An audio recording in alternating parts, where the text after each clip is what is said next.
Salavat şəriflər әйтәбез Peyğəmbər Muhammed sallallahu aleyhi ve sellem'ə. Çünki onun hədisləri bilən vaazlənib Allah-u Teala'ya yaxın ayırğa tırışabız. Cənnət yolunda onun hədisləri aşa biləbiz, anlayız. Şuna da indi Peyğəmbər sallallahu aleyhi ve sellem'ə türümüzdən çıxan salavat şəriflər barıb erişsəydi.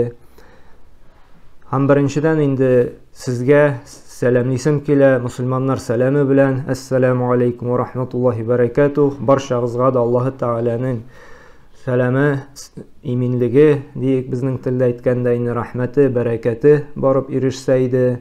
Rahmet aytasım kele şuşunday hayırlı, bik de kirekli vaaz kişilerin uyuşturganda. Çünkü Allah-u Teala Kur'an'da da ayta ve zekkir de fe inne zikran tenfa'ul mu'minin de min Müslümanlarının islerinden düşürüp durdu. Çünkü şuşunday vaazlanu bilgenlerini de yaңартып тұру, искә төшереп тұру, аларга файда китерәди. Чынлап та менә мондай ваазлар Аллаһы Тәгалә турында сөйләшү, аның динен өйрәнү бик тә әһәмиятле. Чөнки кайбер вакыт дөньяга чумып инде онытабыз кайбер диннең хөкемнәрен. Шушындай ваазларда аятлар, хәдисләр ишетеп, бу шулай дип бит әле дип без үзгәрергә тырышабыз. Яңа гына ишеткән гыйбадәтебезне үзебезнең яшәү рәвешенә кертеп җибәрәбез. Анда менә Расул хәзрәткә дә Аллаһның рәхмәте булсын, шушындай мәчетенә, шушындай мәҗлесләр оештырганга. Һәм инде сезгә дә, менә барчагызга да Аллаһы Тәгалә әҗр-савапларын бирсен. Вакытыгызны кызганмыйча гыйлем мәҗлесенә килгәндә бу иң хәерле мәҗлесләрнең берсе булып тора. Һәм Аллаһы Тәгаләгә рәхмәтле булырга кирәк. Менә ничәмә мең халык арасыннан сайлап алып безне менә монда җыйды. Менә бу көндә хәзерге вакытта иң хәерле мәҗлес бу. Чөнки монда дөнья турында да, сәясәт турында да һәм башка проблемаларда сөйләшелми, бары тик менә Аллаһы Тәгалә турында, аның хөкемнәре.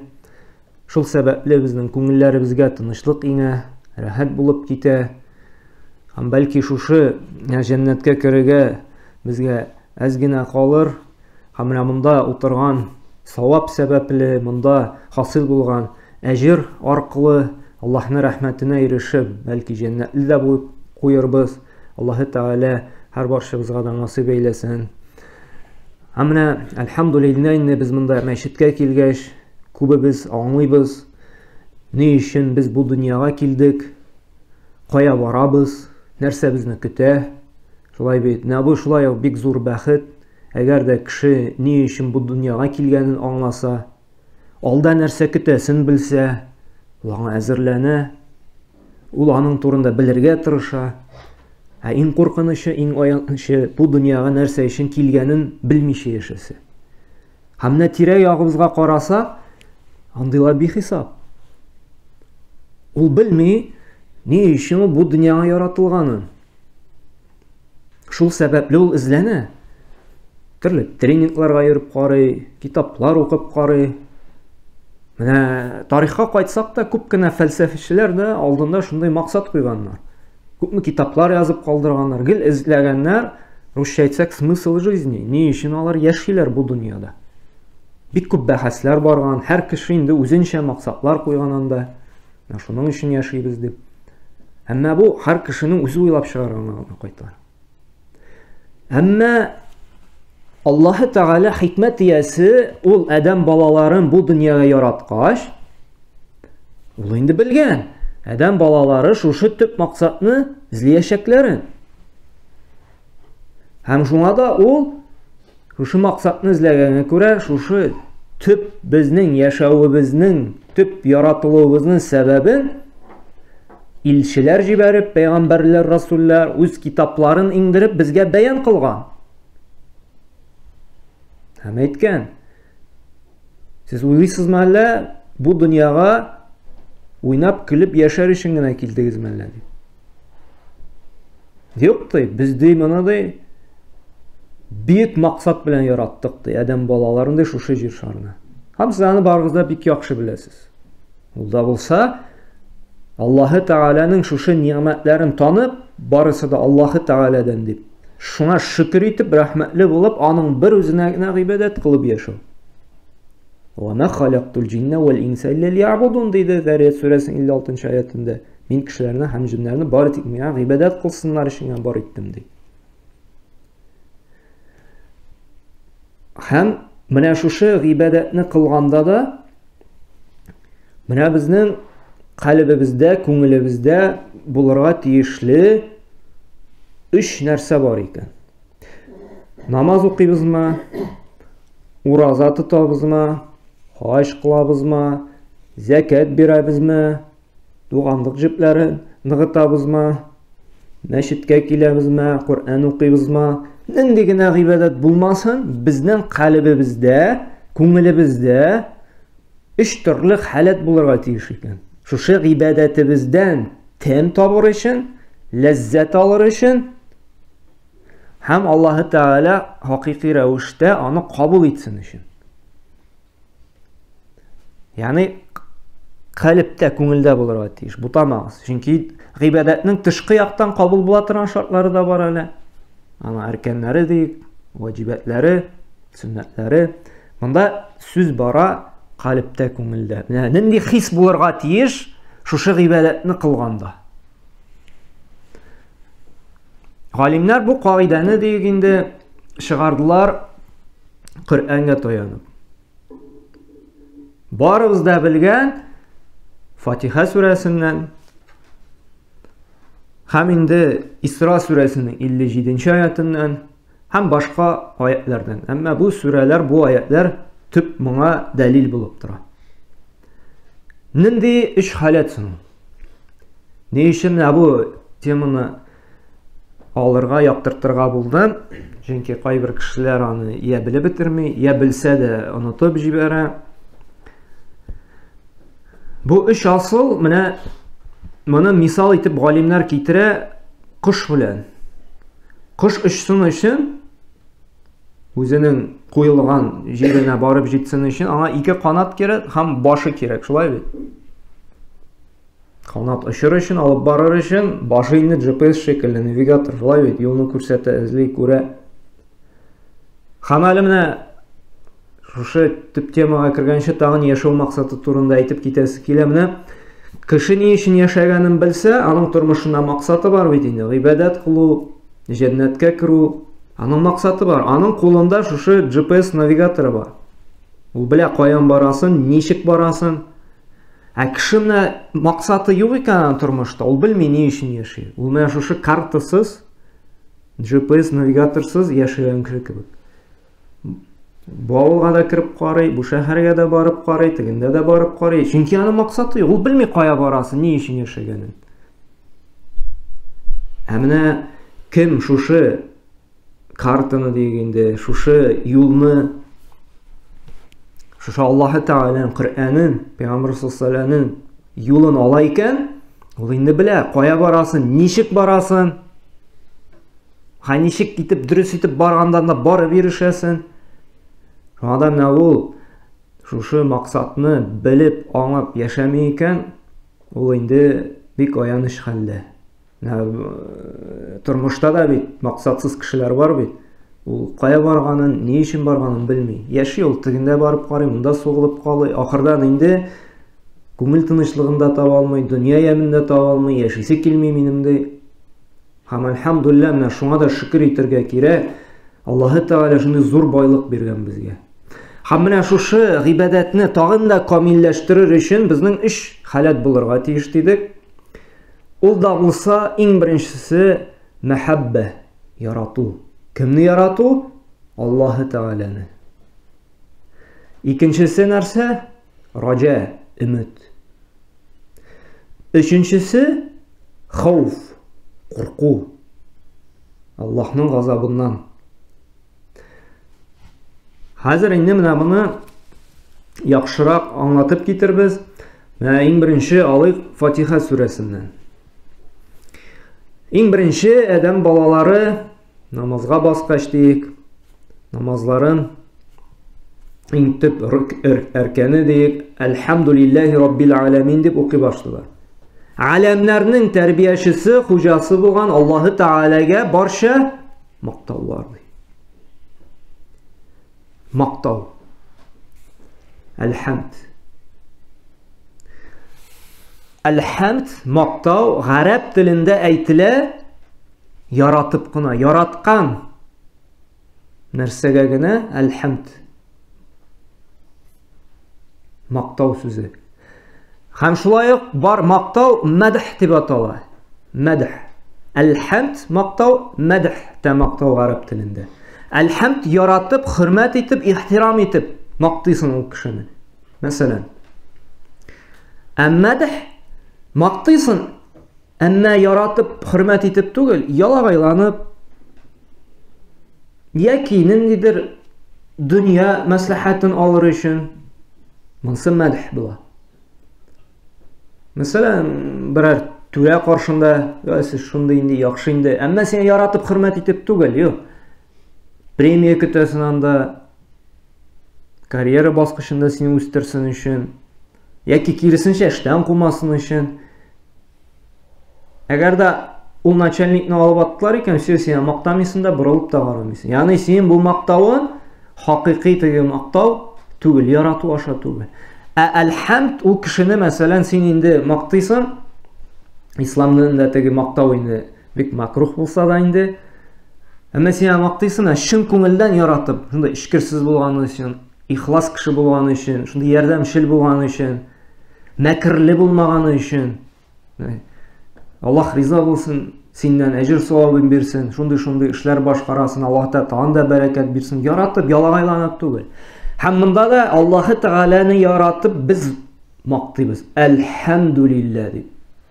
Ни өчен? Чөнки Аллаһны мактамыйчы берничек тә булмый. Чөнки Аллаһ Тәгалә безгә биргән ниъмәтләрне саный башласаң, санап бетерегез. Шушы бер күз ниъмәтен генә алыйк.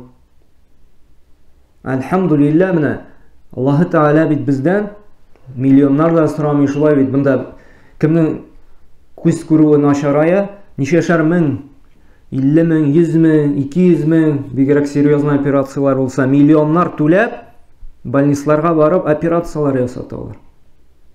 Аллаһ Тәгалә, әлхәмдүлилләһ, күз бирде, күрү сәләте бирде, бездән бернинди акча да сорамады. Иллә дә мәгәр шөкер итеп гыйбадәт кылырга кушты, көненә 5 тапкыр намаз укырга, елга 1 тапкыр ураза тотырга. Шул гына безнең каршыбызда бурычыбыз. Менә әле күптән түгелдән пандемия үтеп китте, шулай бит. Кемнедер анда теге искусственный нәрсәләргә сулаттылар, шулай бит. Әлхәмдүлилләһ, Аллаһ Тәгаләнең һавасын сулыйбыз. Аллаһ Тәгалә бер нәрсә дә сорамый. Иллә дә мәгәр шул кушылган, үстебездә булган бурычыбызны гыйбадәт кылуны гына.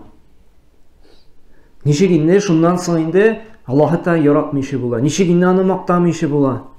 Әлхәмдүлилләһ, күпме ризыклар бирә, күпме сулар. Әле безнең җирдә тагын да без катырак мактарга тиешбез.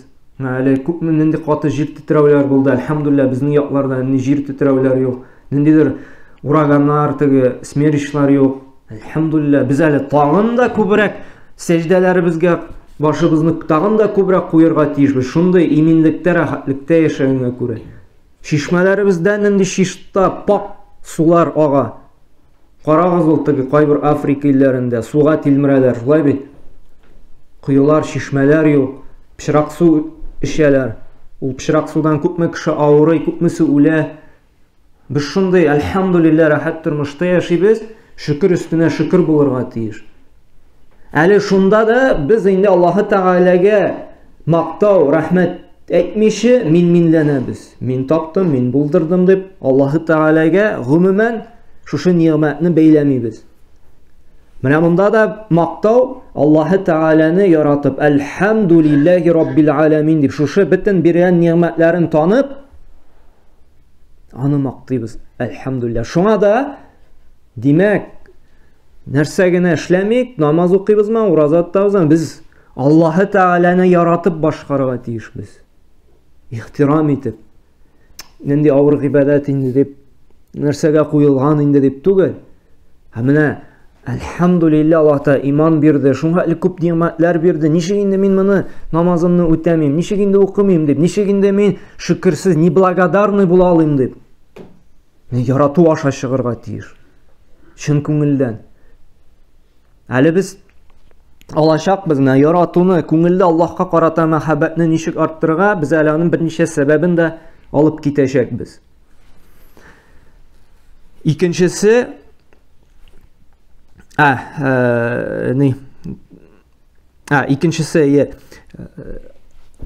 Ümit, raca, Er-Rahmani Er-Rahim. Allahu Teala rahimli, şefkatli. Hem şulay yok Allahu Teala'nın şuшы rahimlili bulu turunda anın başka bir küp isimleri var. Şulay beytinde El-Gafur, Gafu itiş, Et-Tevvab, tövbelerini kabul kılışı.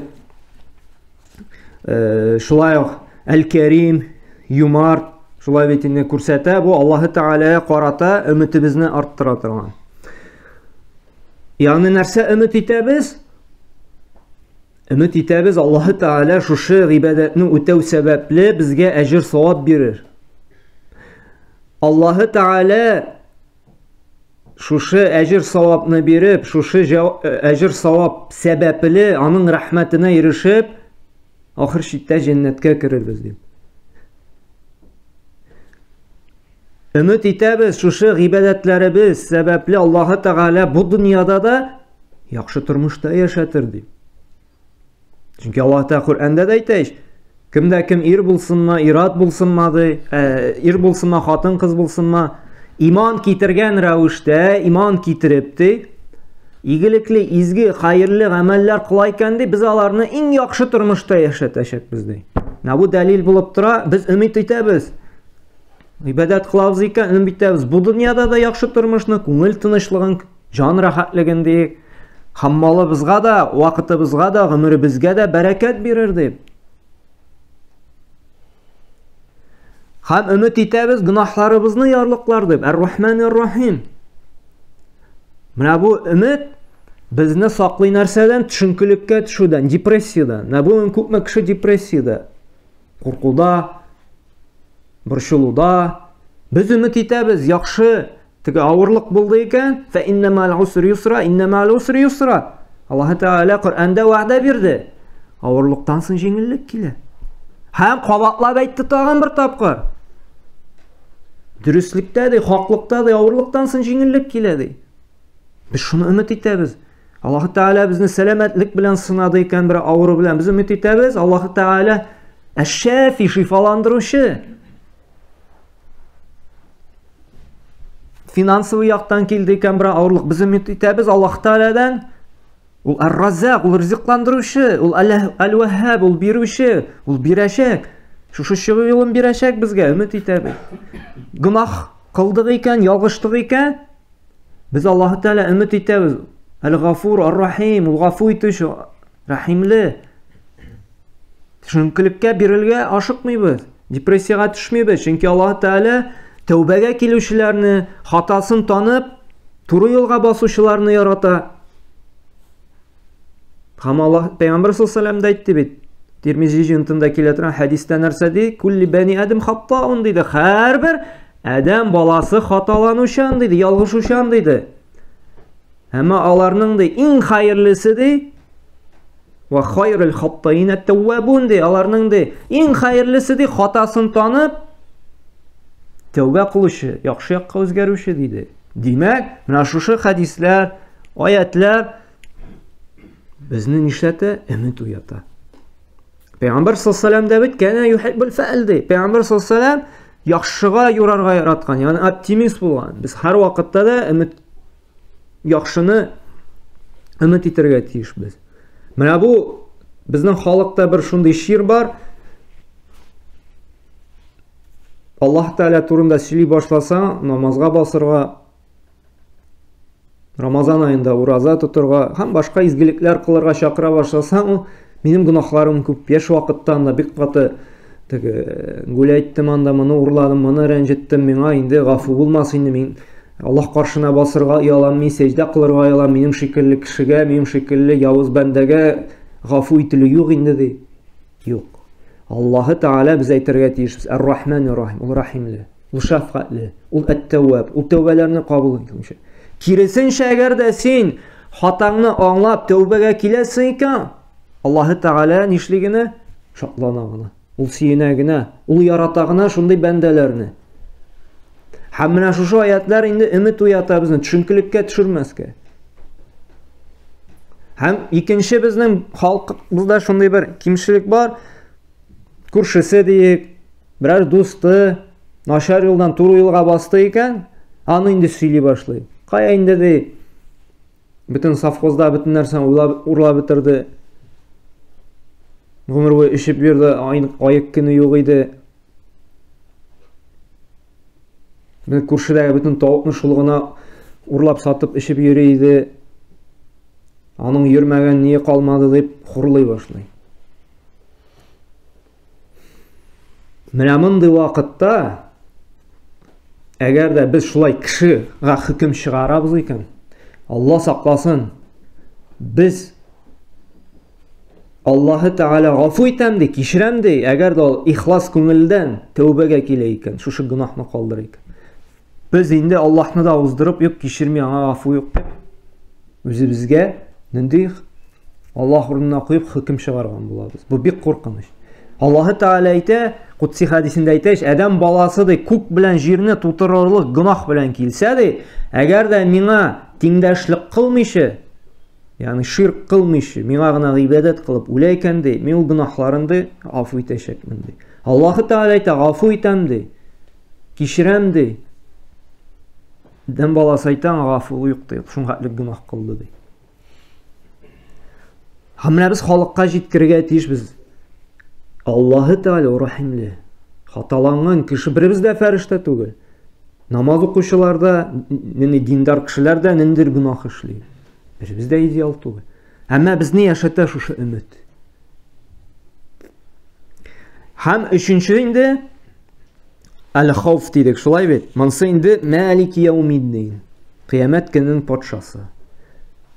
Ягъни Аллаһның газабыннан, җәһәннәмнән biz куркырга да тиешбез. Нә бу нәрсәдән курката? Теге өмет төшенкелеккә бирелүдән сакласа, монсы инде безне бузыклык кылудан туктатып кала. Мәсәлән, бер дустың әйтте дә, бүген анда стройкада охрана куймаганнар, әйдә барып bir 10 капчык цемент алып кайтабыз, тактасын шәлдерәбез. Син бу аят искә төшә дә, Аллаһы Тәгаләнең газабы каты, Аллаһы Тәгалә каршында хисап кылыначак бар. Әле без ул аятларны менә алачакбыз да, шушы минем ни өчен куркуда, өметтә булырга тиеш. Шушы Аллаһ Тәгаләнең газабыннан курку сине бузыклык кылудан туктатып кала. Әгәр дә син өмет белән генә яшисең икән, Аллаһы Тәгалә гафу итүчән дип. Синең ихтимал бар гынаһка батуга. Шуңа күрә галимнәр әйтте, менә бу өч әйбердә бергә булырга тиеш дип.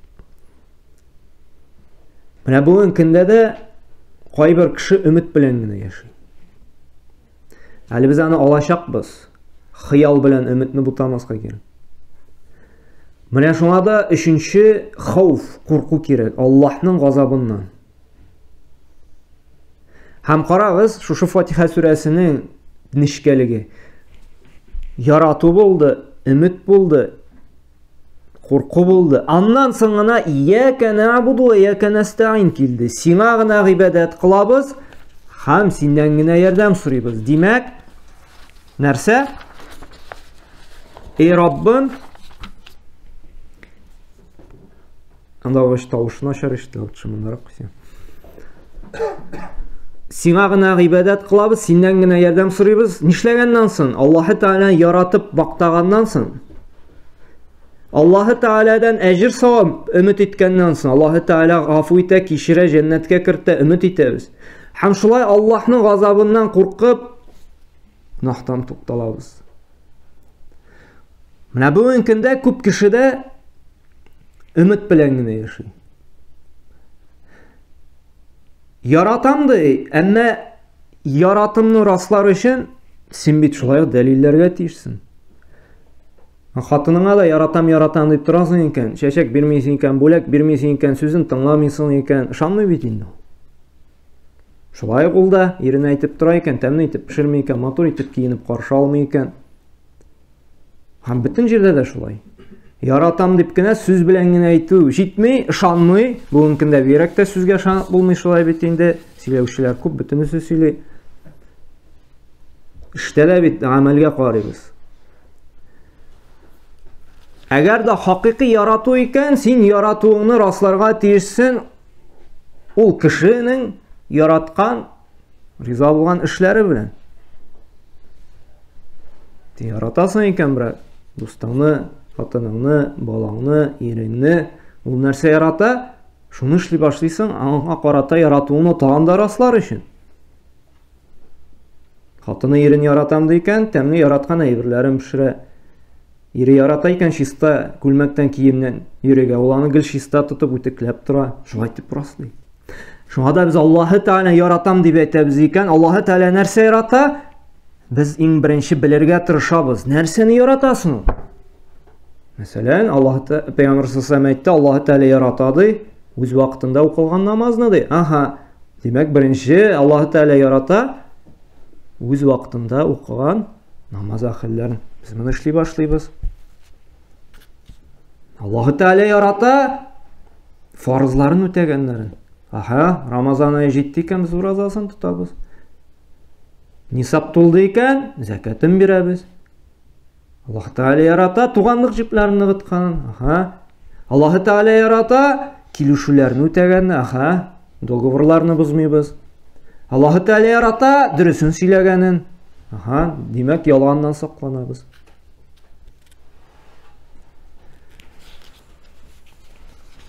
Һәм шулай әйткәнек бит әле раҗа өмет дидек, шулай бит. Һәм өметне хыял белән бутамаска кирәк дидек. Менә без күп вакытта өметне хыял белән бутыйбыз.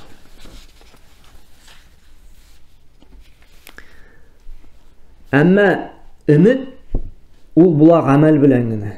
Хыял гамәлсез. Менә хыялланып йөрибез, эшләмибез. Хыялланабыз анда, мин миллионер булсам, мин хыялланабыз, мин профессор булырга хыял гына. Хыялланам анда Porsche Cayenne йөрим дип. Әмма шушы хыялга барырга бер нәрсәдә без эшләмибез. Өмет, галимнәр әйтүенчә, галимнәр нәрсә ди? Өмет ди, этәргә тиеш сине гамәлгә ди. Өметләнәсең икән, Аллаһның рәхмәтенә ирешергә, син нишли башлыйсың? Гамәл кыла башлыйсың. Аллаһ Тәгаләнең рәхмәтенә нәрсә ирештерә? Ничек итә Аллаһтан әҗр савабын алып була? Шуңа да Аллаһ Тәгалә нәрсә ди? Менә Ниса сүрәсендә шушындый аятлар бар, 123 аятында. Лейса би аманiyukum ва ла амани ахли китаби ман я'мал су'ан юджа биhi. Нәрсә ди? Эш бит сез хыялланган белән генә түгел ди. Һәм шулай китап әһелләре хыялланганда да түгел ди. Кем ди начарлык эшләсә ди, ул шуның җәзасын күрер ди. Һәм нәрсә ди? Ул үзе генә Аллаһтан башка кайгыртучы һәм ярдәм итүче ди. Һәм бутадым. Ул үзенә генә Аллаһтан башка кайгыртучы һәм ярдәм итүче. Бер кемне дә Аллаһтан башка ярдәм итүчене таба алмас ди. Менә бу аятта да Аллаһ Тәгалә раслады, нәрсә диде? Хыял. Сезнең хыял белән генә түгел ди. Әгәр дә ди берәр бузыклык, начарлык эшләсәгез ди, Аллаһның газабы каты ди. Димәк, бу күрсәтте хыял белән генә түгел, Аллаһның гамәл кылсагыз ди, Аллаһның газабы каты ди. Димәк, күрсәтә, әгәр дә өметләнәсең икән, эшләргә кирәк, гамәл кылырга. Һәм менә Коръәнгә карасак та, Аллаһ Тәгалә Коръәндә менә күп кенә аятларда куркыта да һәм кызыктыра да. Коръәннең методологиясе. Хауф, куркыту, раҗа, өмет иттерә, җәннәт белән кызыктырып. Мәсәлән, карагыз, бер генә аят китерәм, Хиҗр сүрәсенең 49-50 аятлары. Nebbi ibadi enni ene gafuru rahim de. Kullarıma haber etti. Mindi gafur. Gafu itüşen er-rahim di, rahimli di. Allah Teala bundan işlete, şatlandıra, kızıktıra. Tövbege kilirge, tüzelirge, yakşı yakka özgerirge, ümit uyata. Ham davam ete, hem şulayık etti. Ve enne azabi huvel azabul alim di. Hem şulayık cazamdı, gazaptı. Alim di, gazabım da bir katı di. Kiminde şuşu şiklerini şığa ikendi. Şulay mı? Allah'a tengdeşlik kıla başlay. Allah Teala'nı hakiki ilah dip tanımay. Başka zatlarga tapına. Allah kuşkan kanunlarını ötemişi bu Allah'tan dep özü yana zakonlar, yana ibadetler uylap çıkarıp, Peygamber sallallahu aleyhi ve sellem'nin yoluna karşılık çıkarıp, karşı kürsatip yana ibadetler uylayıken, bu dünyada indi şunsuz yaşap bulmaydı. Allah'a hamanın Resulüne suğuş ilan eteyken, anı nerse ekanin bilesiz. Şulay Bakara suresinde en uzun ayet değil, şol uzun ayetke hatlik bara. Bütün kişi şol şiir bilen bu mümkünde şiirliğinde. Hem başka şuşundu şiklerini öteyken Allah-u Teala ayette, hem şulay haber etti benim gazabımda dey, bir katı dey. Hamına şulay Kur'an'ga analiz yasalsak bik köp. Allah-u Teala vaktinde şatlandıra da, vaktinde indi korkuta da. Hem şuna da bit kişiге de mine patxot yasağında dağvatta şuşu Kur'an'dan şuşu metodunu alalar. Aytırga kay bir vakitta dey kişini kızıktırıp kına jiberey kerek dey. Mesela kişi tuğanı bilen düşmanlaşıp yürüydü, aralaşmıydı. Sen bilesin mi? Eğer de tuğan bilen aranı düzetesin iken Allah-u Teala sana uzun ömür verir. Bütünüz uzun ömür yaşısı kile. Nendegin ağır bulmasan uzakırak yaşısı kile bu dünyada şulay bir. Hem bilesin mi dey rizqını arttırады. Bütünüzün de rizqның keyin mol buluğunu tileybiz, bereketli buluğunu tileybiz. Bütün kişi. Hamma şol jite kala boşlay başlay. Tuğanı bilen dostlaşa şaltıratıp halim bile başlay. Kay bir kişini şulay etip kızıktırıp da işke jigip bular. Kay bir kişi kerisinçe ana katılık, dırfalık korkutırga kerek. Sen bilesin mi? Peygamber sallallahu aleyhi ve sellem etkeni, kimde kim tuğanlık jipleriniz eyken ol cennetke kirmez. Bu vakitte şuşu korkutu metodu ana faydalırak buldu. Kızıktırığa karaganda ol tuğanlık jiplerini gıta başla. Çünkü ana cennetke kirmez. Men özümden de şulay buldu. Tegeli dinge kelgen şey, kay bir tuğanlar bilen aralaşmayık. Ham şuşu hadisini işitkeş, şuşu aralaşmağın tuğanların telefonlarını tağıp, hallerini bilip, yürüyüşe başladı, dostlaşıp, ham oturğuna, bütün tuğanlar bilen aralaşıp yaşayız. Araz dinnin maturluğu. Dinge hatlik yaşayısın anda özünçe, hem din dostlaştıra, tuğanlar bilen birleştire deyik. Şuşu bir ayet, bir hadis. Mena şuna da şuşu metodologiyani degende korkutu. Hem şuna da mena galimler aytdı. Şuşu üç bir mehabet, Allah'ını yaratu kışның başı kebek bulsa, korku bilen raja kışның iki kanatı kebek bir tigiz bularga tiyiş dedi. Hem mena aytgan egeli nişiksin mena şuşu mehabetni degende Allah'a karata mehabetimizni ana tagın da arttırırga, tagın da mena şuşu yaratıp işlerge, çünkü artık korkutup toju kişini işletip bulmay, şulay bit indi. Mena hürmet bilen, mehabet bilen kişi kübrek işley ala. Hem galimler bir neçe sebep kitire, nişik Allah-u Teala karata mehabetini arttırırga, tagın da yaratunu. Biz hem bir neçe sebebin alıp getiririz. Hem şundap da mena ibadetni mena korkup gana tugil, yaratıp işlesen, namazından da tem taba başlaysın, huşukluk kile lezzet ala başlaysın. Kur'an оқығанда да теге оқисы бар деп түгел, рәхәтләнеп, оқып, тәрҗемәләрен қарап, күзеңә яшьләр килеп, шуңхатлык рәхәтлек татып укый башлыйсың. Ураза тотканда да тагын инде аштыру вакытлар җитте. Ничек кенә тотып чыгасы дип түгел. Әлхәмдүлилләh, ураза ае җитте, рәхәтләнеп ашказанын ял иттерәбез, таравихларга йөрибез, кардәшләр белән бергәләп изгелекләр кылабыз дип шулай итеп рәхәтлек, шатланып аласың. Ничек шуңа ирешергә дигәндә, галимнәр әйтте, иң беренче сәбәп әйткәнемчә инде уйлап, фикерлә, мәгънәләренә төшенеп Кур'ан уку. Әйе. Мәсәлән, арабча укыйсың башта бер битен, ашасың анда русча аңлыйсыңмы син, татарча аңлыйсыңмы, әлхәмдүлилләh, тәрҗемәләр күп бит. Шушы бер битне укыйсыңмы яки һәрбер аятны укыйсыңмы? Укыйсың, дөрес итеп укырга тырышасың, чөнки һәрбер хәреф өчен әҗр савап аласың. Һәм укыйсың тәрҗемәсен. Аллаһ Тәгалә нәрсә әйтә? Чөнки белгәнебезчә, Кур'ан инде өч максат белән. Шулай бит, берсе укып, гыйбадат кылып әҗр туплар өчен, икенчесе фикерләр, мәгънәләренә төшерү өчен, уйланыр өчен, нәрсә Аллаһ Тәгалә хәбәр итә, нәрсәдән кисәтә. Өченчесе инде тормышка ашыру. Монысы инде иң авыры. Бүген Кур'ан укырга өйрәнәбез, тәфсирендә укыган булабыз, әмма гамәлгә килгәндә бөтен каршысын эшлибез. Менә шуңа да Аллаһ Тәгалә турында, Аллаһка карата аның гыйбадәтләрен яратып эшләр өчен иң беренче асыл икән күбрәк Кур'ан уку. Уйлап, фикерләп, тәрҗемәләр белән. Һәм икенчесе дә нәфил гыйбадәтләрне арттыру. Безнең бит фарыз бар, раватиб бар, ягъни куелган сөннәтләр бит инде.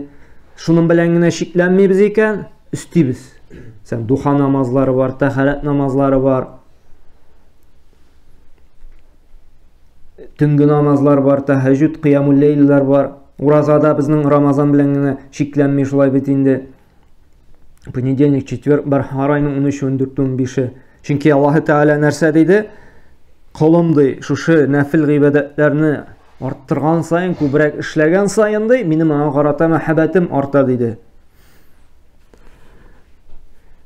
Üçüncüsü, ул да булса Аллаһ Тәгаләне һәр вакытта да зикр итү. Аллаһ Тәгалә Кур'анда да әйтә: "Я юһаллазина аману", ди, ey иман китүчеләр ди. Аману ди. Ey мусульманнар дими? Иман китерүчеләр ди. Нәрсә ди? Узкуруллаһ зикран кафир. Аллаһны күп итеп зикр итегез ди. Һәр вакытта да Аллаһ Тәгалә телегездә булсын ди. Пәйгамбер саллаллаһу алейһи ва сәлләм әйтте, нәрсә диде? Телегез һәр вакытта да югыш булып торсын ди. Аллаһны зикр итеп.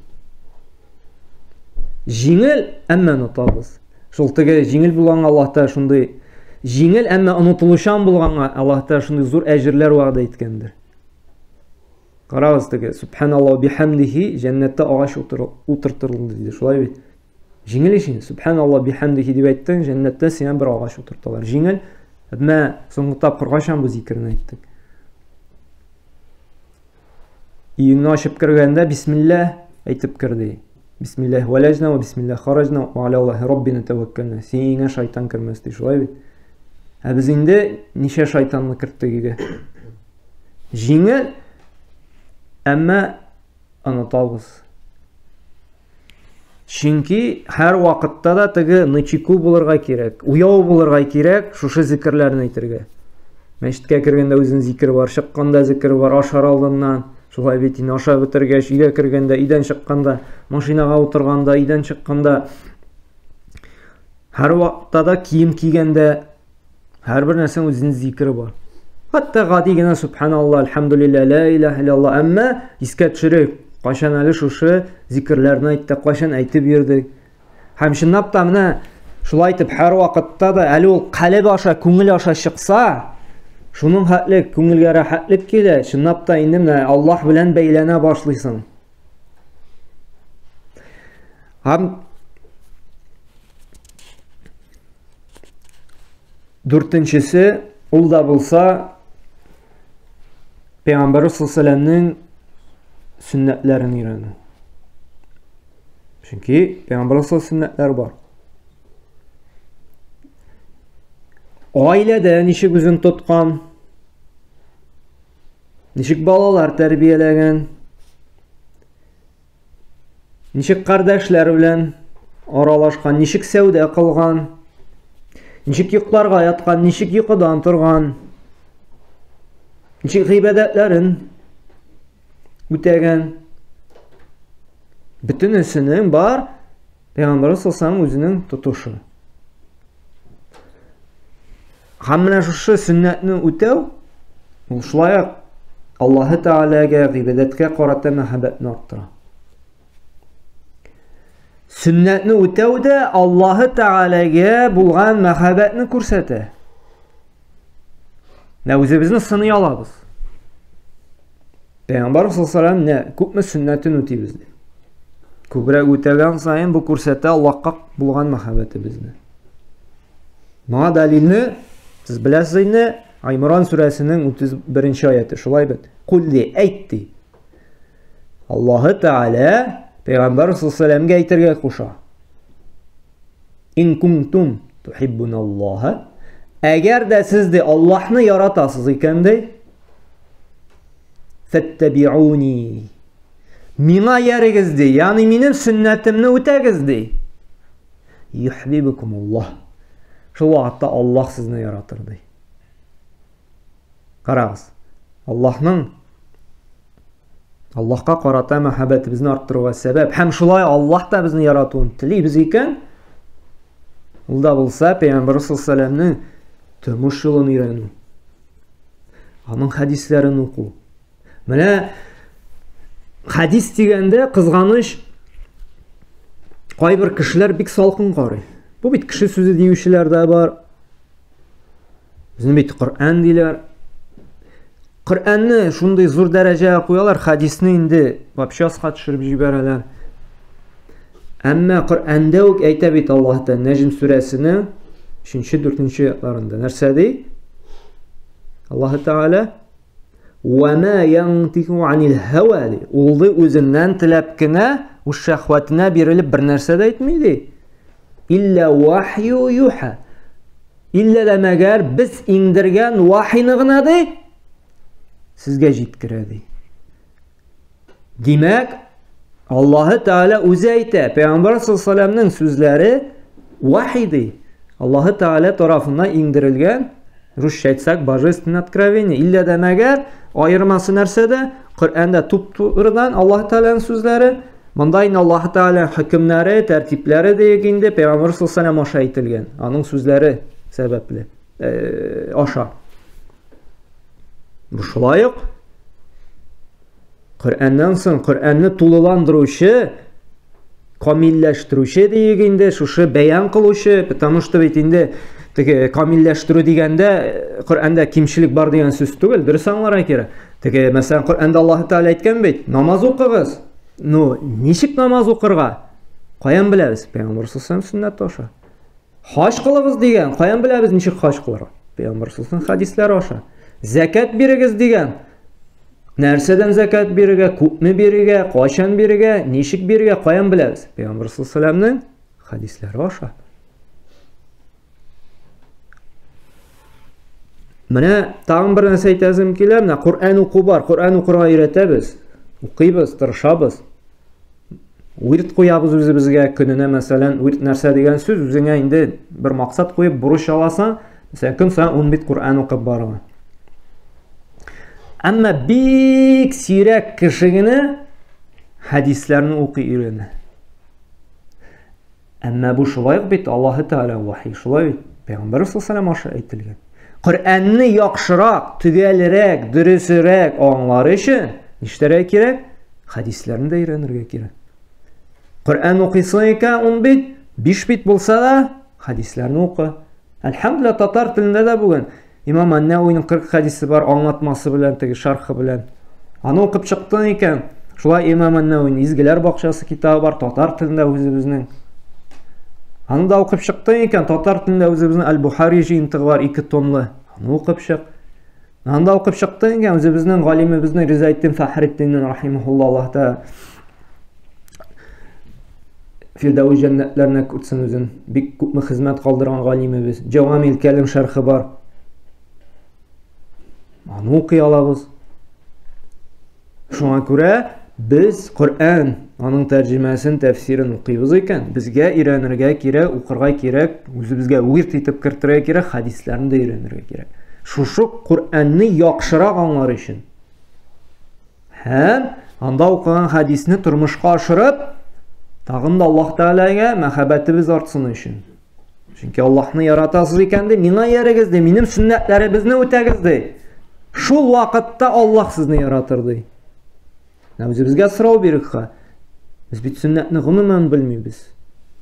Хадис җинтыкларын да белмибез. Бу бит безнең яктан кимчелек. Һәм нәрсәдә? Бишенчесе Аллаһ Тәгаләнең исем сыйфатларын өйрәнү, шулай Аллаһка карата мәхәббәтебезне, Аллаһ Тәгаләгә карата ихтирамыбызны арттыра. Әгәр дә аның исемнәрен яклыйбыз икән, мәгънәләренә төшенәбез икән, нәрсәне аңлата, безнең хушуклыгыбыз тагын да артачак. Без гыйбадәттән тагын да ләззәт ала башлыйбыз. Шушы депрессияга бирүдән саклый, чөнки аңлыйбыз, бар нәрсә дә Аллаһ Тәгаләдән, ул гына бирүче, Әл-Хафиз, ул гына саклаучы, саклауны өмет итмибез кемнәндер анда. Беләбез, Әл-Хафиз, саклаучы, Аллаһ хакыйкый саклаучы. Аллаһтан өмет итә башлыйбыз, аннан сорый башлыйбыз. Бу шул сәбәпле шушы исемнәр белән Аллаһның белән күңелебез бәйле булганга күрә Аллаһ Тәгалә мәхәббәтебез артачак. Һәм тагын да зур нәрсә, тагын да мусульманның төп коралы дуга. Һәм дугабызда да менә нәрсә сорыйбыз, шушы Аллаһның исем сыйфатын кулланып сорыйбыз икән, монда дугабызга җавап килү ихтималы тагын да артачак. Шул гынахка баткан бәндә сорый икән: "Эй Раббым, син Әл-Гафур, син Ар-Рахим, Ар-Рахман, кичер мине, гафу ит мине" дип, моның җавап килү ихтималы күбрәк. Эшсез калды икән, Аллаһ Тәгаләдән сорый икән: "Син Ар-Раззак, син ризыкландыручы Раббым, я халал кәсеп бир әле, ризыгымны арттыр әле" дип, моңа дугага җавап килү ихтималы күбрәк.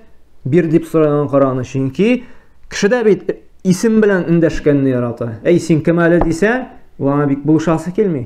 Әгәр дә инде исемен әйтеп, матур гына сораса, син ярдәм итәргә дә мөмкин. Шуңа да менә безнең Аллаһ Тәгаләнең исем сыйфатларын өйрәнү безнең шушы мәхәббәтебезне тагын да арттыра икән. Һәм инде нәрсә? Шушы Аллаһка, гыйбадәткә мәхәббәтебез артсын өчен безгә инде шушындай изгелек кылучан, Аллаһка тагын да якынайырга тырышкан, гыйбадәтләрен арттырырга тырышкан кардәшләр белән дус булу, бергә булу. Чөнки Пәйгамбәр саллаллаһу алейһи ва сәлләм әйтте, Абу Дауд җинтында килгән хадистә: "Әл-мар'у аля дини халилихи" диде. "Фәльянзур ахадукум ман юхалил" ди. Кеше дустының динендә ди, һәм карасында ул кем белән инде аралаша ди. Һәм чынлап та шулай. Кайбер вакытта менә Qur'anga бик салкын карыйсың икән, синең дустың һәр вакытта да Qur'an белән икән, мәчеткә кирде икән, телефон алу урынына мусхафны алып Qur'an укый башлады икән, яки һәр вакыт зикрдә икән, ләшит сатып утырганчы һәр вакыт дуга кылып утыра икән, ул тәэсир итмичә калмый. Һәм шулай ук дустың начар булса тәэсир итмичә калмый. Менә шундый дуслар алырга кирәк, аңа карап тақвалык ягыннан, иман ягыннан сине үстерә икән, шундыйлар белән йөрергә тырышырга кирәк. Киресенчә, менә була бит, кайбер кардәшләр белән утырасың, менә эшлисең килә, син изгелек кыласың килә, син тагын да дингә катырак хезмәт итәсең килә, шуңа хәтлектәге бодрости ягыны җыеп чыгасың. Кайберләр белән утырасың, яшисең килми башлый. Вообще бер кая барасың килми, шуңа хәтлек төшенкелеккә биреләсең. Менә шушы сәбәптә бик мөһим. Һәм әле менә куркуда дигәндә bir аятны әйтергә онытканмын. Мөэминнәр кемнәр ул иман әһелләре дип аларның сыйфатларын сыйфатлаганда, без әйткәнек бит курку булырга тиеш. Монда Аллаһы Тәгаләнең газабыннан гына курку түгел әле. Без әле шулай ук куркырга тиешбез. Менә бу гамәлемне ихластан эшләдем микән?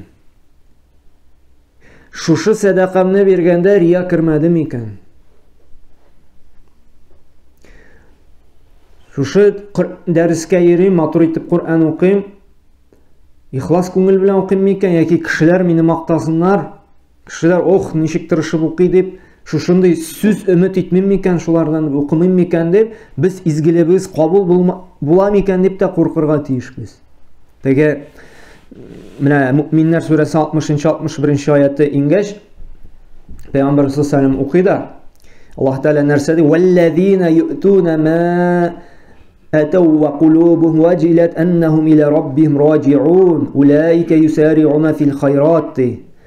Алар ди бирә торган садакаларын күңелләре белән ди Аллаһтан курыккан хәлдә бирерләр ди. Ягъни садака бирә, әмма Аллаһтан куркып бирә. Аҗаип бит инде, шулай бит. Һәм нәрсә ди? Ярыша-яраша, бер-берсен уздыра ди, игелек кылырга ашкынып торалар ди, мөэминнәр ди. Садака бирә ди шушы мөэминнәр, әмма куркалар ди. Шушы садака биргәндә куркып бирәләр ди. Һәм әле ярыша-яраша изгелек кылалар ди. Һәм Айша радиллаһу анһу гаҗәпләнә дә Пәйгамбәр саллаллаһу алейһи ва саллямдан сорый. Бу хадис безнең Тирмизи җинтында килә. Әһва раҗул язни ва ясриq ва яшрабул хамр. Бу шундай теге зина кылып, кешәйберен урлап, хәмер ичеп йөргән кешеләр мәйне куркып садака бирүчеләр ди. Пәйгамбәр саллаллаһу алейһи ва саллям нәрсә ди? Ла я бинти Аби Бакр. Я Абу Бакрның кызы ди. Я бинти Сиддиқ, ягъни дөресен генә сөйләүченең кызы ди. Валакиннаху раҗул ясум ва юсалли. Юкты ул кеше ди ураза да тота ди, намаз да укый ди. Ва ятасаддaq ва яхаф ан ла юqбал минху ди. Ул ди нәрсә ди? Намазын да укый, уразасында да, садака да бирә. Әмма нәрсәдән курка ди? Аллаһы Тәгалә шушы изгелегемне кабул кылды микән ди. Һәм алимнәр әйтте, менә изгелек кылганда Аллаһның газабыннан гына курку түгел ди, ә менә шушы гамәлем кабул булды микән дип, аның өчендә борчылу ди. Аның өчендә курку булырга тиеш ди. Гадәттә без тәкаббүрләнергә яратабыз. Изгелек кылабыз икән, я бер кардәшне, әй ул шундый, әй ул мондый, укырга да йөрмәй, хаҗга да йөрмәй, тегендәй мондый ди. Әмма сорау бирәбез, әмма минекен кылам икән Аллаһы Тәгалә. Бәлки шушы башкалардан үзебезне үстен куянга, алардан буларга караганда тәкаббүрлек күзе белән караганга, Алла сакласын, бәлки безнең гамәлдә юкка чыгарга бит. Шуңа күрә без әле куркырга тиешбез. Нәрсәдән дә шушы гамәлләребез Аллаһы Тәгалә инде кабул кылам икән дип. Менә шушы үч калептә, күңелдә була икән, яратып һәм өмет итеп һәм куркып эшләнә икән, камил рәвештә, менә ул вакытта гыйбадәтебездән файда була. Әмма бүгенге көндә безнең инде я берсе өстен, яки икесе өстен, берсе юк. Кайбер кешедә берсе дә юк, шулай бит. Яки өмет кенә бар. Өмет тә түгел, ул хыял. Намазда укымый, ураза тотмый, әмма хыяллана, җәннәткә эләгәм дип, хыяллана, яхшы яшәрмен дип.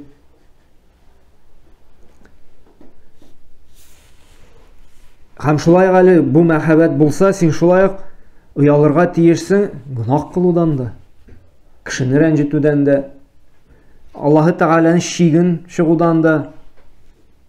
Кызганыч менә шушы үч нәрсә безнең күңелгә җыелмаганга күрә бүгенге көндә дә намаз укучы мусульманнар да нинди генә гынах эшләми. Аферистлар да күпме, алдакчылар да күпме. Кайберләре хәтта зинага да төшә. Аллаһка, Расулы белән сугышка да чыга. Кайбер гомумән диндә булмаган, якында булмаган кайбер гамәлләрне кылып, аны шундый зур дәрәҗәгә күтәрә. Үзем Аллаһны яратам ди. Аллаһны яратсам, Пәйгамбер саллаллаһу алейһи ва саллям минем юлымнан бар ди. Менә шушы аятларда күренгәнчә, һәм Аллаһ Тәгалә бит әле менә тагын бер аятын әйтергә онытканмын. Ул да булса нәрсә ди? Шушы өмет, курку булырга тиеш. Исра сүрәсенең «Улайкаллазина яд'уна ябтагуна иля раббихимул василата» ди. Айюхум aqrab. Ва ярджуна рахматаху яхафуна азабаху инна азаба раббика кана махзура ди. Карагыз, аларның ди, ягъни мушрикләрнең ди, дуа кылган затлары ди. Фәрештәләр булсынмы, пәйгамбәрләр, җиннәр, яки кешеләрдән булган төрле изге бәндәләр ди. Алар ди үзләре ди Раббыларына якынаю чараларын эзлиләр ди. Кайберәүләр бар бит, Аллаһ дәрәҗәсенә куеп, Аллаһтан башка бүтән нәрсәләргә ялваралар. Һәм Аллаһ Тәгалә әйтә, алар үзләре ди Аллаһка якынаю юлларын эзлиләр ди. Анда ятучылар, Аллаһ хузурына күчүчеләр. Нәрсә дип? Кайсылары аңа якынрак? Һәм аның рәхмәтен, ризалыгын өмет итәләр. Күрәсезме, Аллаһ Тәгалә әйтә, аның рәхмәтен өмет итәләр ди. Аллаһ Тәгалә өметне куйды. Һәм газабыннан бик куркалар ди. Һәм дөрестлектә Раббыңның газабыннан саклану тиешле ди. Аллаһ Тәгалә искәртеп әйтә, өмет һәм газабыннан саклану тиешле ди. Менә бу дөньяда да бит, менә безнең гел сүзебезнең киресе. Яратабыз дибез, Аллаһ яратмаган әйберне эшлибез. Җәннәтне өмет итәбез, өмет итү хыялланабыз, чөнки өмет гамәл белән булырга тиеш дидек, хыялланабыз. Әмма шушы хыялга алып бара торган гамәлне эшләмибез. Аллаһның газабыннан, җәһәннәмнән куркам дибез, әмма ул газаптан үзебезне сакламыйбыз. Дөнья мәсьәләгә килгәндә, әйтәбез икән, вирустар алды, тегенди нәрсә саклану чараларын кулланабыз. 3 көнлек дөнья өчен шунхатлык борчылабыз. Әле бу дөньяда авыртканда да укол калап була, система куеп була, дару алып була, давалану усуллары бар. Бу вакытлыча гына монда. Шушы вакытлыча дөньяга шунхатлык каты көч куеп без сәбәбен алабыз. Табибка йөрибез, төрле үләннәр ичәбез. Әмма мәңгелеккә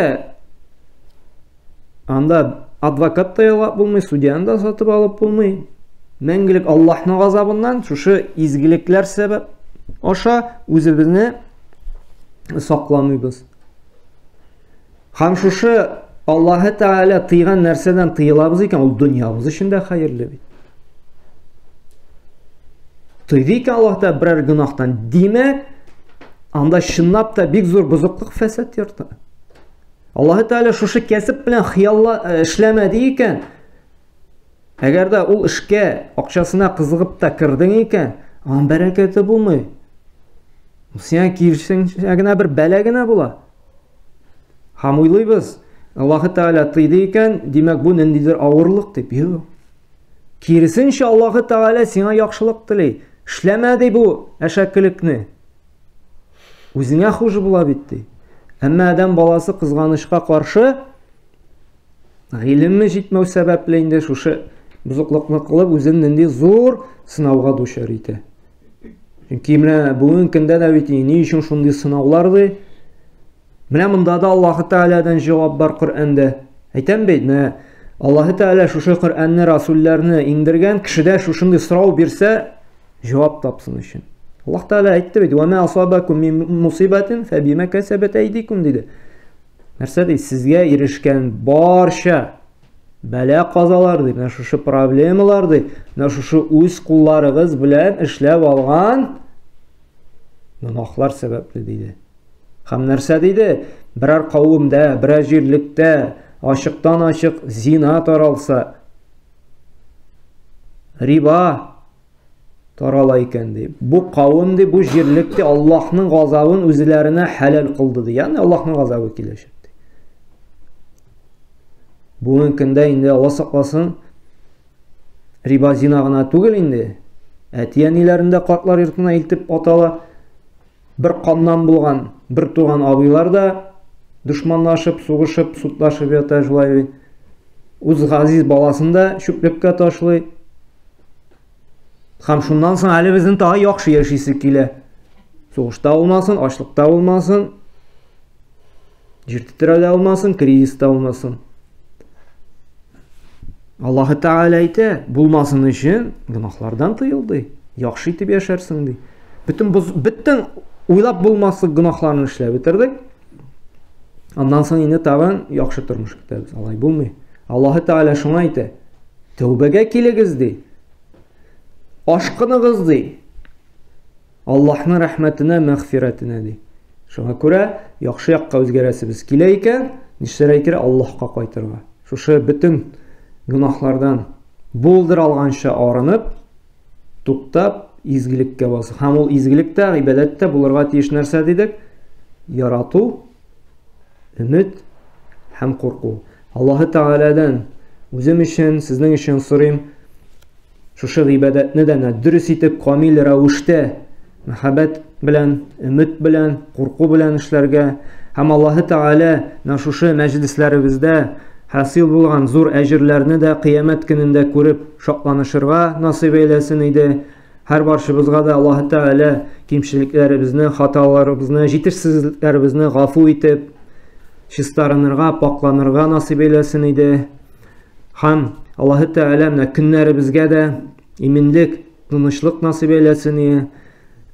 Ашлык афәтләреннән сакласын иде. Шушы җир тетрәүләрдән, җил давыллардан Аллаһ үзе генә сакласын иде. Эй Раббым, син әл-Хафиз, син саклаучы, синнән генә өмет итәбез, синнән генә сорыйбыз, син әл-Ваһаб, син бирүче, безгә барча ниъмәтләреңне тагын да арттырып бирсәң иде. Ар-Разак, син генә ризыкландыручы Раббым, бер Алла, синнән генә сорыйбыз. Һәр вакытта да халал маллар, халал кәсепләр безне bir minutка да, bir секундка да үз нәфсебезгә калдырма. Һәр вакытта да сиңа генә гыйбадәт кылып, синнән генә сорап, сиңа тәвәккәл кылып яшәргә насыйп әйләсен. Менә монда үзеңнең хөкемнәреңне, үзең турында ишетим дип килүчеләргә Раббым, бер Алла, вакытларына, малларына тагын да бәрәкәтен арттырсаң иде.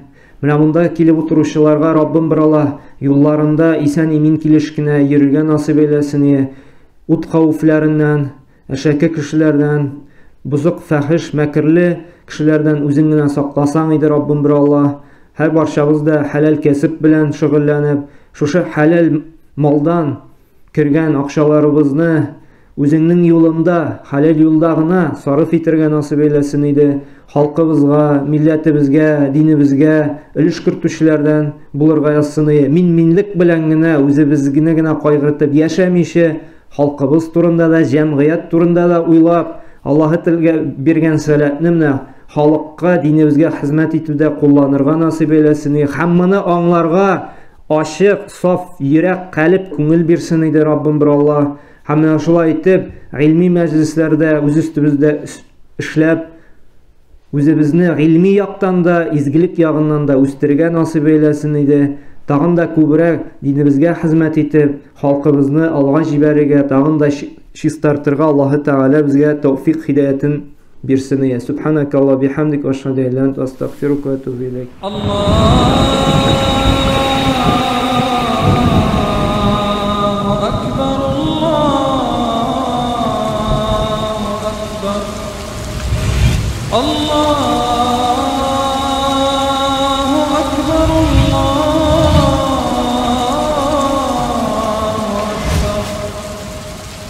أشهد أن لا إله إلا الله أشهد أن لا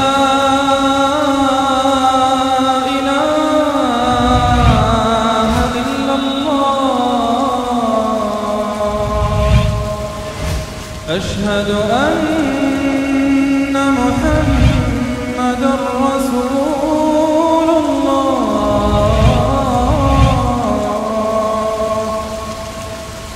أشهد أن محمدا رسول